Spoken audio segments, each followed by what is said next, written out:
Hi guys, welcome to my first YouTube video.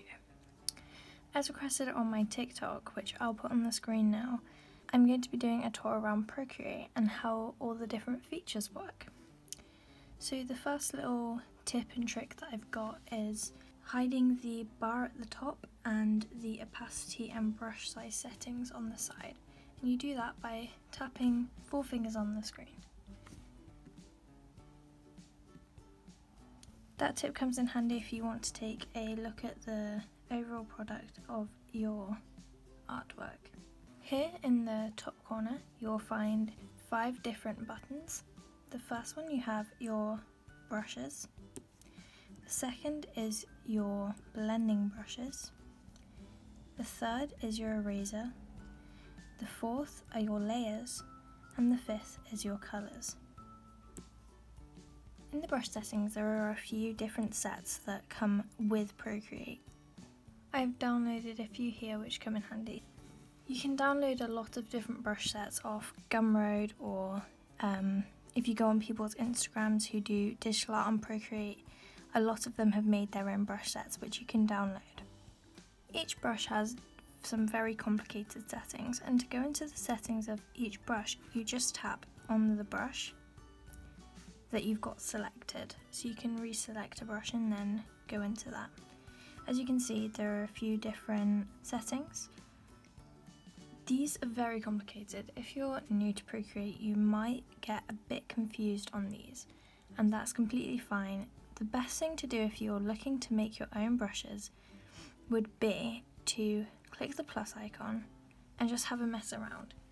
If you edit a brush it might be quite hard to get the original settings back, so I would recommend duplicating the brush by swiping to the right and pressing duplicate. Then you can go into these brush settings and mess around however much you'd like, and you can see what each setting does, and then you can figure out how to make your own brushes.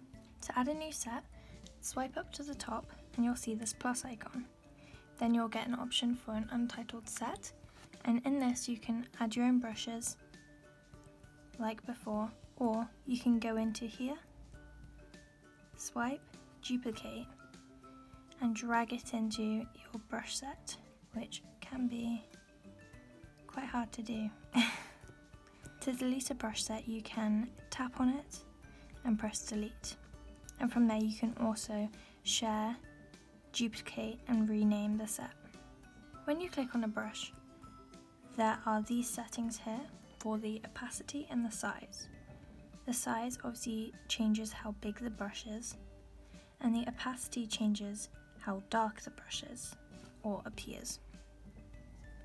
If you don't have an Apple Pencil like me, these settings can be really useful because otherwise your drawing will look all the same, so just remember to keep changing your opacity. Maybe try using a lower opacity and build up the colour there. Another handy trick is to clear your layer that you're on. You can do that by getting 3 fingers and swiping across on the screen. When you have loads of different layers, a handy trick is when you want to put the layers together, because you have a maximum number of layers you want to save space. You can put all your layers together by pinching them like this, and then they will combine. You can also click on the layer and press merge down. On the layers then you can swipe across and click duplicate to have the same as the layer below, delete, or lock the layer. If you tap on it you have rename, select, copy, fill, clear, alpha lock, mask, clipping mask, invert, reference, merge down and combine down. These are quite complicated, but you can get used to them quite easily. If you press this N, which stands for normal, you can change some settings in here too. The opacity of the layer and the mode of the layer. My best advice with these options is try them out. A great way to practice all these things in your current drawing is to duplicate the actual drawing, and then you won't mess up your original drawing by messing around. If you click on this colour section here, you can see the disc option, where you can choose your colour from here. I personally like to use Classic as you can have a bit more control here this way. Harmony, where you can see your complementary colours. Value, where you can change the colour settings specifically. You can have your palettes, where I make my own, where you can add different colours from the colour wheel by just tapping in there. You can share those and delete them there as well. You can set yours, the one that you're using the most, to default, which is mine, my skin tone palette. You can also find my palettes, these two palettes, on Gumroad, on my Gumroad.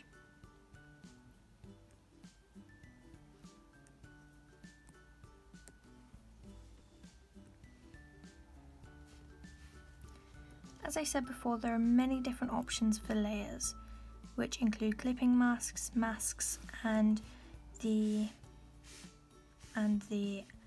options here. Clipping masks can be very useful because if you don't want to colour outside of a specific area. For instance, if this was not a clipping mask, I would have gone right over the edges. The image would look quite different if I had these as normal layers instead of the different options I've chose them as. In fact, that doesn't look very different, but it's just how I did it. When you draw something, you can quickly erase the last thing you did by tapping 2 fingers on the screen. Or you can erase multiple things at once by tap and hold. With three fingers you can swipe down and it will bring up this menu: cut, copy, copy all, paste, custom paste, and copy and paste.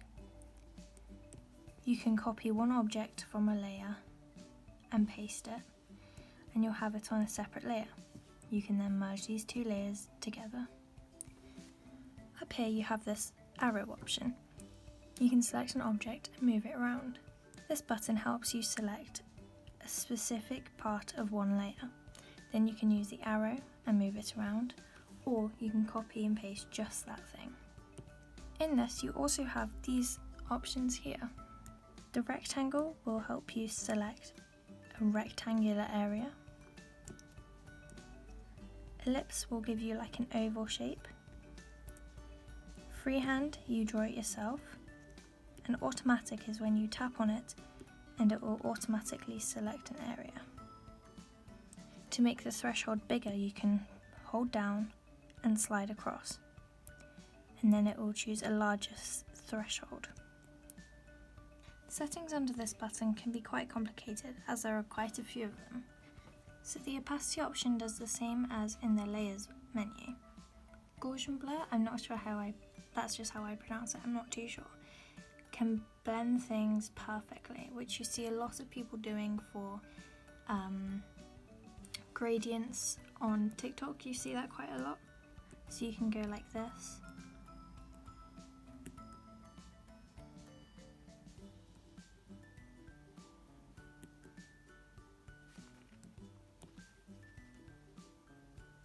And this will blend together perfectly. This is a quick option instead of using the smudge tool, but it doesn't always work the best. The motion blur option can help when you're creating a moving picture.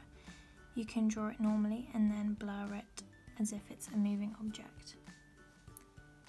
It's quite similar to the perspective blur, but instead on perspective blur you can change the direction that the blur is coming from.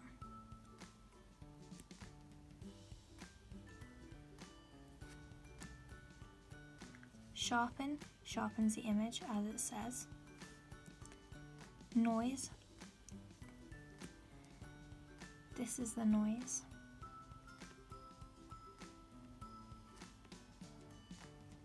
Liquify can be really fun, where you can use all these different objects to move around your image.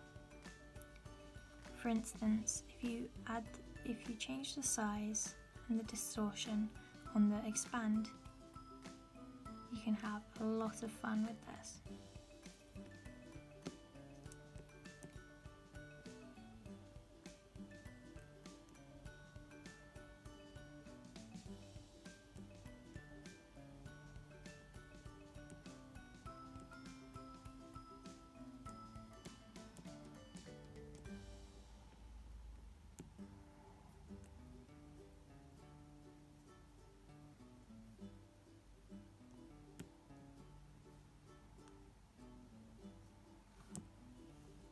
Then you've got the clone tool. I'm not too sure what it does. I think it copies an area and expands it, but I'm not too sure. And then you've got all these colour settings. You can change the hue of your drawing, the saturation and the brightness.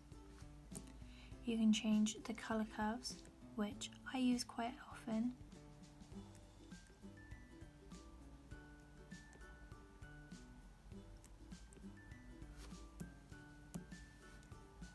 Recolor is really useful. You can pick a colour from the colour wheel and change the colour of the whole image or a section of the image.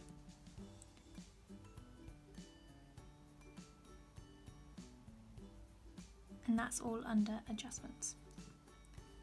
And as you can see, this has changed quite a lot since we started, so the tools are very powerful in this app. If we click on the wrench, there are loads of different options here as well. In the ad, you can insert files, photos, text, and you've got your cut, copy, paste tools. Canvas, Animation Assist can help you as an animator. The drawing guide, you see a lot of people use to create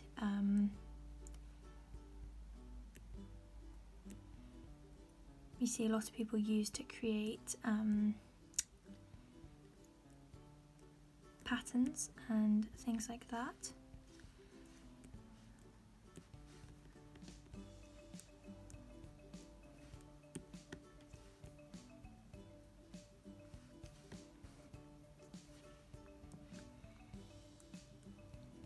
You can flip your canvas, which is very useful for checking the mistakes you've made, and you can have your canvas information. In here you can see how many layers you're allowed to use, how many layers you have used, how many assisted layers, clipping layers, layer masks and layer groups you've used, your statistics of how long you've been on the canvas, your video length of your time lapse, video quality, resolution, file size, and a lot of different confusing things in there too. Share, you can share your image as different file types. If you're sharing a animation, you will want to use one of these options, or if it's just the image, you can choose one of these. In video, you can see your time-lapse replay.